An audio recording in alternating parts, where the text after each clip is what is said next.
क्या भूखे बच्चों को बचाने की कोशिश आतंकवादियों को इनाम देना हो सकता है? क्या एक देश को मान्यता देना शांति की ओर एक कदम है या फिर नफरत की आग में घी डालना? इंटरनेशनल पॉलिटिक्स में एक ऐसा भूचाल आया है जिसने दुनिया के सबसे ताकतवर देशों को आमने सामने खड़ा कर दिया है। ब्रिटेन ने एक ऐसा दांव खेला है जिससे इजराइल और अमेरिका दोनों भड़क उठे हैं। तो क्या है ये पूरा मामला?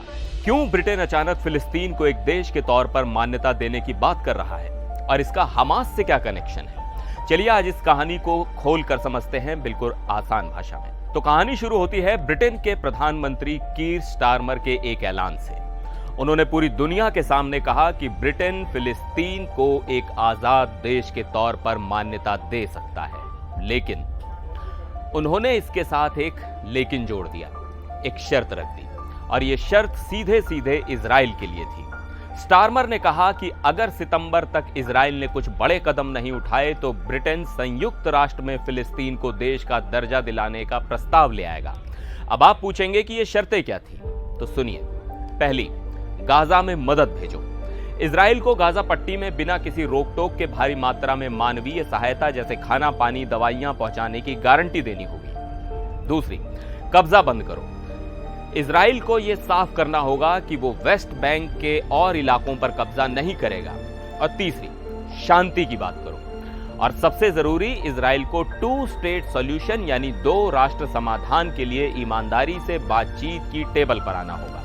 तो सीधे शब्दों में कहें तो ब्रिटेन इजराइल पर दबाव बना रहा है कि वो या तो शांति की राह पर आगे बढ़े, वरना ब्रिटेन फिलिस्तीन को एक तरफा मान्यता दे देगा। अब जैसे ही ब्रिटेन का यह बयान आया, यरूशलेम से लेकर वॉशिंगटन तक हड़कंप मच गया। इजराइल के प्रधानमंत्री ने तुरंत इसका जवाब दिया। उन्होंने कहा यह हमास को इनाम देने जैसा है। उनकी दलील थी कि हमास ने 7 अक्टूबर 2023 को हम पर हमला किया, हमारे लोगों को मारा, और अब आप उसी फिलिस्तीन को देश का दर्जा दे रहे हैं जिसके एक हिस्से पर हमास का कब्जा है। यह तो पीड़ितों को सजा और हमलावरों को इनाम देने जैसा हुआ। बात यहीं नहीं रुकी। अमेरिका के राष्ट्रपति डोनाल्ड ट्रंप ने भी कहा कि हमास को फिलिस्तीन की आजादी का तोहफा नहीं मिलना चाहिए। यानी इजराइल और अमेरिका का सीधा आरोप है कि ब्रिटेन का यह कदम आतंकवाद को बढ़ावा देगा। अब गेंद वापस ब्रिटेन के पाले में थी। जब ब्रिटेन की सरकार से पूछा गया कि क्या आप सच में हमास को इनाम दे रहे हैं, तो British transport minister Heidi Alexander ने बहुत भावुक और साफ जवाब दिया। उन्होंने कहा कि इसे हमास के लिए इनाम कहना बिल्कुल गलत है। हमास एक घिनौना आतंकवादी संगठन है। हमारा ये कदम उन फिलिस्तीनी लोगों के लिए है, उन बच्चों के लिए है जिनकी भूख से मरते हुए तस्वीरें हम सब देख रहे हैं। उन्होंने आगे कहा कि हमें इजरायली सरकार पर दबाव बढ़ाना ही होगा ताकि वो गाजा में मदद पहुंचने दें। तो ब्रिटेन का तर्क एकदम क्लियर है।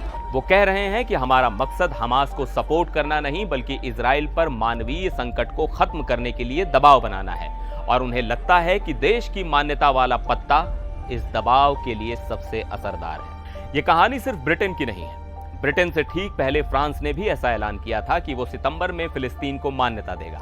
स्पेन, आयरलैंड और नॉर्वे जैसे देश तो पहले ही ये कदम उठा चुके हैं। इसका मतलब ये है कि यूरोप के बड़े देशों का इजराइल को लेकर सब्र अब जवाब दे रहा है। गाजा में जो मानवीय त्रासदी हो रही है, उसने इन देशों को अपनी दशकों पुरानी विदेश नीति बदलने पर मजबूर कर दिया है। पहले ये देश कहते थे कि जब इजराइल और फिलिस्तीन के बीच शांति समझौता हो जाएगा तब हम फिलिस्तीन को मान्यता देंगे। लेकिन अब वो कह रहे हैं कि शांति समझौते के लिए मजबूर करने के लिए हमें पहले ही मान्यता देनी पड़ेगी। ये सोच का एक बहुत बड़ा बदलाव है। तो अब सवाल यह है कि आगे क्या होगा? क्या इजराइल इस दबाव के आगे झुकेगा या वो इसे पश्चिमी देशों का धोखा मानकर और सख्त हो जाएगा? क्या ब्रिटेन और फ्रांस का ये कदम सच में शांति लाएगा या फिर इस क्षेत्र में एक नया तूफान खड़ा कर देगा? ये एक बहुत बड़ी जियोपॉलिटिकल शतरंज की बिसात है जिस पर हर चाल के कई मतलब हैं। एक तरफ मासूम जाने हैं, दूसरी तरफ देशों के लिए अपने हित और सुरक्षा की चिंताएं। आपकी इस पर क्या राय है? क्या ब्रिटेन का ये कदम सही है? क्या ये फिलिस्तीनी लोगों की मदद करेगा या हमास को मजबूत? नीचे कमेंट्स में अपनी राय जरूर बताइएगा, क्योंकि एक ऐसा मुद्दा है जिस पर बात होनी बहुत जरूरी है। मिलते हैं अगले वीडियो में, तब तक के लिए नमस्कार।